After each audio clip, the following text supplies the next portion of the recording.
গোলাম মোহাম্মদ কাদেরের সঙ্গে ক্যান্টনমেন্টে সেনাপ্রধান দেখা করেছেন। এটা শোনার পর থেকে আমি সহ দেশের লক্ষ লক্ষ মানুষ তাদের যে বিরক্তি, যদি আজকে এই জিএম কাদেরদের মতো লোকদেরকে প্রকাশ্যে ফাঁসি দেওয়া হয়, কান্না করার মতো একটা লোক আপনি পাবেন না, কান্না করার মতো লোক পাবেন না। ফলে আবর্জনা মাথায় নিয়ে আমাদেরকে কেন ঘুরতে হবে? বাংলাদেশের রাজনীতিতে এক আলোচিত এবং ভয়ঙ্কর ষড়যন্ত্রমূলক নাম হচ্ছে জাতীয় পার্টি, আর এর চেয়ারম্যান হচ্ছেন জিএম কাদের। এই জাতীয় পার্টির কারণে আওয়ামী লীগ বারবার ক্ষমতা এসেছে। বিশেষ করে 2024-এ জাতীয় পার্টিকে অনেক বোঝানোর পরেও তারা এই সরকারের লেয়াজু করেই নির্বাচন করেছে। আমি মনে করি দেশের এই পরিস্থিতির জন্য জিএম কাদের জাতীয় পার্টির নেতারা সর্বোচ্চ বেশি দায়ী। তো জিএম কাদেরকে কি করা উচিত? জিএম কাদেরকে নিয়ে গুরুত্বপূর্ণ কিছু কথা বলেছেন গোলাম মোল্লা রনি। তারা যেন আসলে বুঝতে পারবেন জিএম কাদের বর্তমান কোথায় পালিয়ে আছে। সম্মানিত দর্শক, জাতীয় পার্টির একাংশের তথাকথিত চেয়ারম্যান জিএম কাদের, গোলাম মোহাম্মদ কাদের, ইতিমধ্যেই সারা বাংলাদেশের মানুষের কাছে পরিচিত। তার দুটো ডেজিগনেশন। তিনি ভারতের দালাল, না দালাল বললে ভুল হবে, ভারতের পোষ্য। ভারত তাকে পোষেন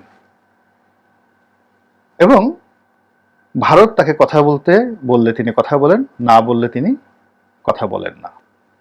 এটা প্রমাণিত।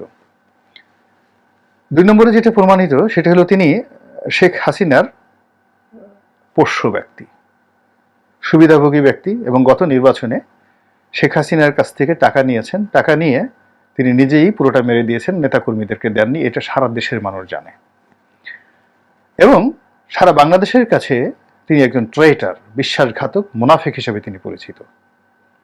এবং কোনো অবস্থাতেই তার বিশ্বাসযোগ্যতা তার ঘরের মধ্যে আছে কিনা আমি জানি না।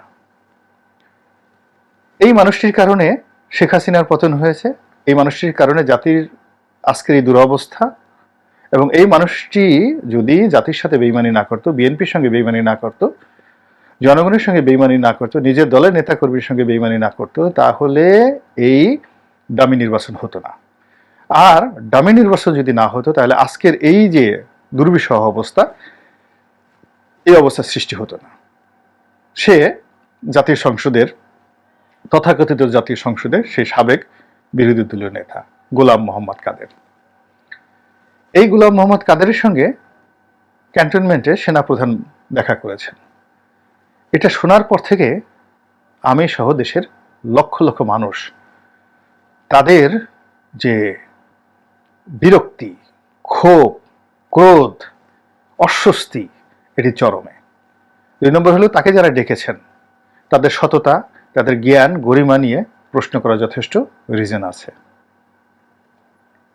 যদি কাজী ফিরোজ রশিদকে ডাকা হতো, অপর অংশটিকে জাতীয় পার্টির অপর অংশকে ডাকা হতো, এমনকি তাকে বাদ দিয়ে যদি মুজিবুর রহমান চুন্নুকে, জাতীয় পার্টির মহাসচিবকে ডাকা হতো, তাহলে লোকজন মেনে নিতে পারত। কিন্তু জিএম কাদেরকে যখন ডাকা হয়েছে তখন এটা নিয়ে যে প্রশ্ন তৈরি হয়েছে, এই প্রশ্ন সহজে নিষ্পত্তি হওয়ার নয়। 1।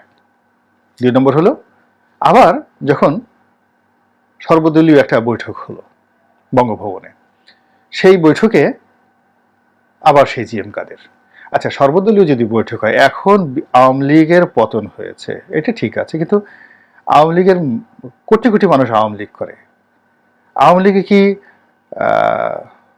এখনো সমাজে চলতে পারে এরকম কোনো লোক নেই? মতিয়া চৌধুরী কি মরে গেছেন? তাকে কি ডাকা যেত না?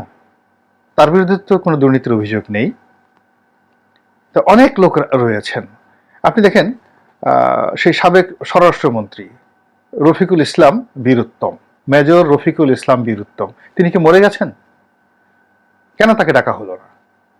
কেন আওয়ামী লীগকে ডাকা হলো না? কেন জাতীয় পার্টিকে যদি ডাকা হয় তাহলে আওয়ামী লীগকে কেন ডাকা হবে না গণভবনে?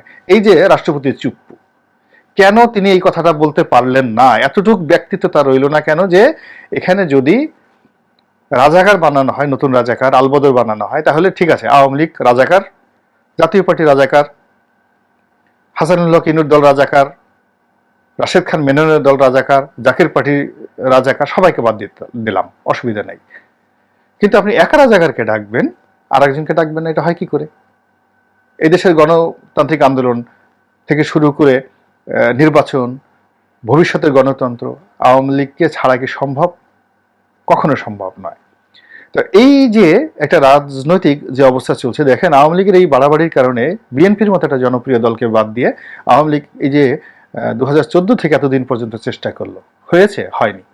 যে সর্বনাশ আওয়ামী লীগের ঘটেছে, এই আওয়ামী লীগের, আমি বারবার বলছি যে আওয়ামী লীগের 21 বছর লাগছে ক্ষমতা আসতে 75-এর পর। এখন আবার যদি আওয়ামী লীগকে ক্ষমতা আসতে হয় অ্যাট লিস্ট 44 বছর তাকে অপেক্ষা করতে হবে। বিএনপির একই অবস্থা।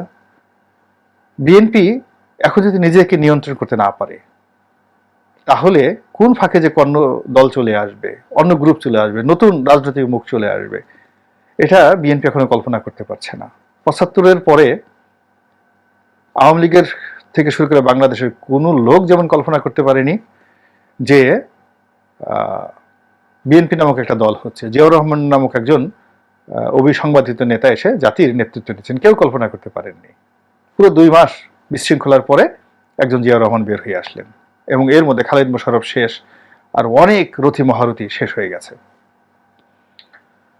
জাতীয় 4 নেতা শেষ হয়ে গেছে এই সময়ের মধ্যে, জাতীয় 4 নেতা শেষ হয়ে গেছে। সমস্ত রাজনৈতিক কিলিং এই সময়ের মধ্যে হয়েছে। আবার জিয়াউর রহমানের হত্যাকাণ্ডের পরে এরশাদ ক্ষমতায় আসবেন, জাতীয় পার্টি নামে একটা দল হবে, আমরা কেউ কল্পনাই করতে পারিনি। No one can even imagine. কিন্তু সেই ঘটনাগুলো ঘটছে, এবং ওই সময়টিতে এই ঘটনাগুলো ঘটেছে। এর কারণ হলো আমরা জাতির নেতৃত্বের ভার ব্যক্তিত্বহীন লোকের হাতে দিয়েছি। খন্দকার মোশতাক ওয়াজ এ অল থ্রো ব্যাকবোনলেস ম্যান, এ কারাপ্টেড ম্যান। এরপরে জাস্টিস সত্তার সাহেবের হাতে ক্ষমতা দিয়েছি, তিনি যোগ্য লোক ছিলেন কিন্তু বয়োবৃদ্ধ ছিলেন।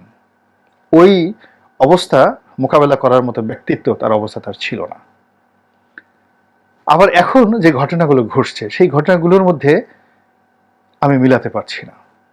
দেখুন, 75-এর 15ই আগস্টের পর নভেম্বর পর্যন্ত পুরো ঘটনা জাসদ নিয়ন্ত্রণ করেছে, কিন্তু যেই মুহূর্তে জিয়াউর রহমান ক্ষমতায় আসলেন, ওই দিন যাকে বলা হয় 24 ঘন্টার মধ্যে জামাত তার অবস্থান পাকাপোক্ত করে নিল। আবার জিয়াউর রহমান সাহেবের মানে হত্যাকাণ্ডের পরে এরশাদ সাহেব যখন আসলেন, জামাত কিন্তু আবার রিভাইভ করলো, নতুনভাবে রিভাইভ করলো। এরপরে সব ক্ষেত্রে যখন ইভেন গত 1/11-এর সময় সবচেয়ে বেনিফিশিয়ারি ছিল জামাত, সবচেয়ে সুবিধাজনক অবস্থানে ছিল জামাত, তাদেরকে সবাই অলি আল্লাহ মনে করত, এবং এখন এই মুহূর্তে সবাই জামাতকে মনে করছে অলি আল্লাহ। কিন্তু সমস্যা হচ্ছে জামাতের লোকজন অলি আল্লাহ, ভালো কথা বলেন, সবকিছু করেন, কিন্তু দেশ চালানো, রাজনীতি করার অভিজ্ঞতা প্রচলিত রাজনীতির অনুযায়ী তাদের সেই জিনিসটা, আমি মনে করি বাংলাদেশে এখন তাদের সেটা গড়ে ওঠেনি। ফলে তাদেরকে এই প্রচলিত রাজনীতি করার সুযোগ আমরা দেইনি কখনো, সবাই তাদেরকে ঘৃণা করেছি, দূরে রেখেছি। এখন জামাতের তরুণ তুর্কিকে মনে করে যে আজাহারি বাংলাদেশের প্রধানমন্ত্রী হতে পারেন, ডক্টর মাসুদ বাংলাদেশের প্রধানমন্ত্রী হতে পারেন, এটার সঙ্গে আবেগ জড়িত। আর ডক্টর শফিক আমিরুল মোমিনিন, তিনি সমস্ত মুসলমানদের নেতা, এটা জামাতের বিশ্বাস। কিন্তু এটা আওয়ামী লীগের লোক কেমন মনে করছে? আওয়ামী লীগের লোকও তো মনে করতো যে শেখ হাসিনা বাংলাদেশের অলি আল্লাহ, তিনিও আমিরুল মোমিনিন, তিনিও তাকে হজরত বলার জন্য সবাই প্রস্তাব করেছে। তো এরকম নিজেদের কুয়োর মধ্যে নিজেরা বসে বসে একটা বিরাট প্রাসাদ রচনা করা, এটা কোনো বিষয় না। আমি আবেগে অনেক কথা বলতে পারছি না, দুঃখিত। কিন্তু যে বিষয়টি সেটি হলো, এই যে এখন যা কিছু হচ্ছে, আমরা যতটুকু বুঝছি, আমি নিজে ব্যক্তিগতভাবে যতটুকু বুঝছি, আমরা একটা রং ওয়েতে আছি।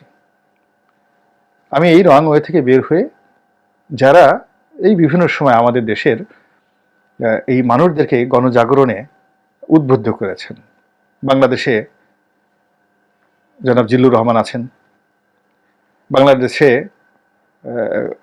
মোস্তফা ফিরোজ খুব সাম্প্রতিক সময় শুরু করেছেন তিনি, তারপর ডক্টর জাহেদ, তারা এই এই দেশের মধ্যে থেকে যথেষ্ট ইনফ্লুয়েন্স করেছেন জনগণকে উদ্বুদ্ধ হতে আজকের এই অবস্থায়। অত্যন্ত সাহসী ভূমিকা।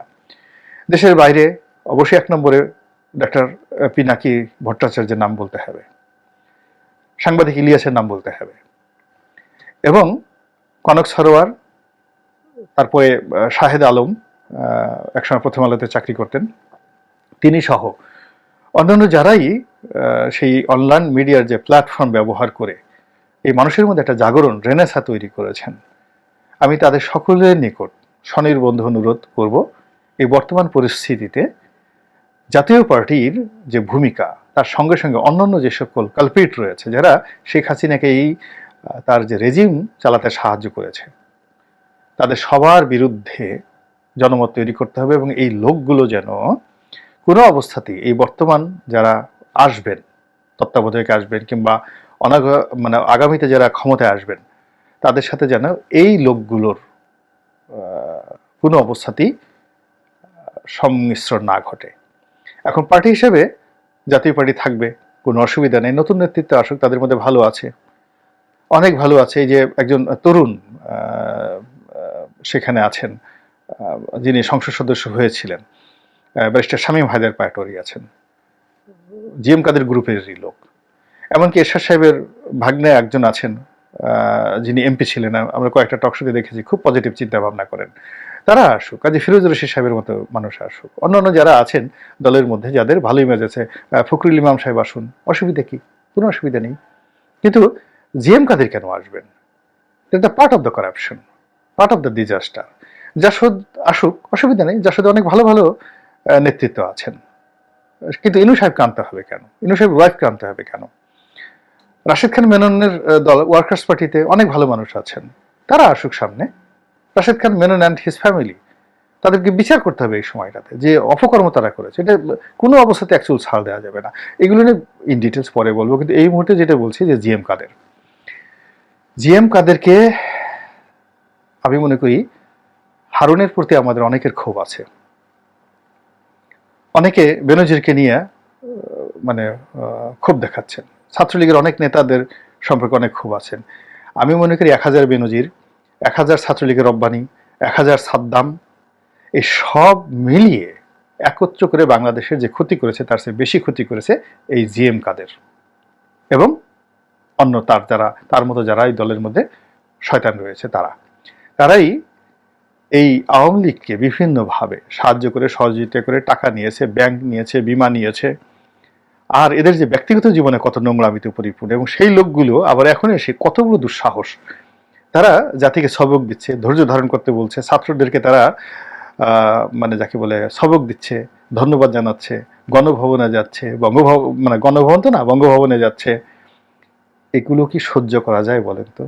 চোখেরও তো একটা সীমা আছে, মনেরও তো একটা পরিধি রয়েছে। এই জিনিসগুলো কোনো অবস্থাতেই সহ্য করা যাচ্ছে না। সুতরাং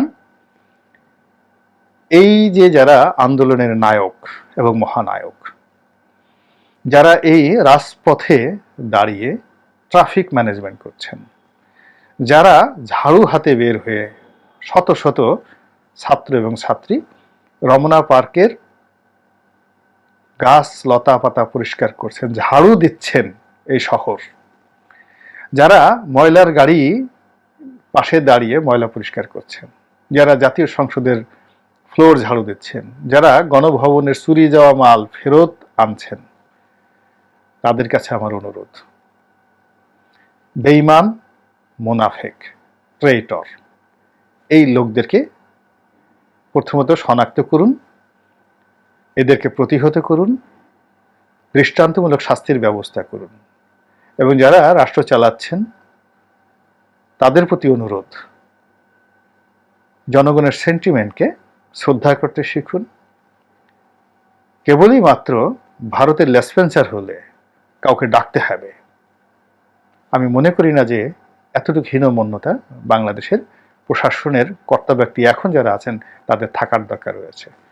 এই বিশাল জনগোষ্ঠীর বিপুল ম্যান্ডেট তাদের সঙ্গে আছে, অনেক সমস্যা হচ্ছে, অনেক সময় আমরা সব চোখ বুজে সহ্য করছি, কিন্তু তারপর আমরা চাচ্ছি দেশ এগিয়ে চলুক। কিন্তু এই জিএম কাদেরদের যে ছবি দেখলে, এদেরকে টেলিভিশনে দেখলে, এদেরকে বঙ্গভবনে দেখলে, এদেরকে সেনা প্রধানের পাশে দেখলে, এদেরকে ক্যান্টনমেন্ট দেখলে মানুষের ধৈর্যস্তুতি এমনভাবে ঘটবে। শেখ হাসিনা যদি আজকে ফিরে আসে, তার তো কোটি কোটি সমর্থক আছেন। আপনি দেখেন আজকে শেখ হাসিনাকে হেলিকপ্টারে করে নিয়ে আসেন বাংলাদেশে, দেখেন আওয়ামী লীগের লোকগুলো কিভাবে গর্ত থেকে বের হয়ে আসে। আপনি ফিরে দিতে পারবেন না গণজোয়ার, কোটি কোটি মানুষ বের হয়ে আসবে, আপনি এনে দেখেন। কিন্তু যদি আজকে এই জিএম কাদেরদের মতো লোকদেরকে প্রকাশ্যে ফাঁসি দেওয়া হয়, কান্না করার মতো একটা লোক আপনি পাবেন না, কান্না করার মতো লোক পাবেন না। ফলে আবর্জনা মাথায় নিয়ে আমাদেরকে কেন ঘুরতে হবে, আবর্জনা কেন খেতে হবে, আবর্জনা কেন দেখতে হবে? এই আবর্জনা দেখার জন্য তো আমরা এত কষ্ট করি নাই। কথাগুলো বললাম, আমার সাথে জিএম কাদেরের ব্যক্তিগত সম্পর্ক অত্যন্ত ভালো ছিল এবং সেই সম্পর্ক খারাপ হওয়ার কোনো রিজন নেই, কিছু ঘটেনি।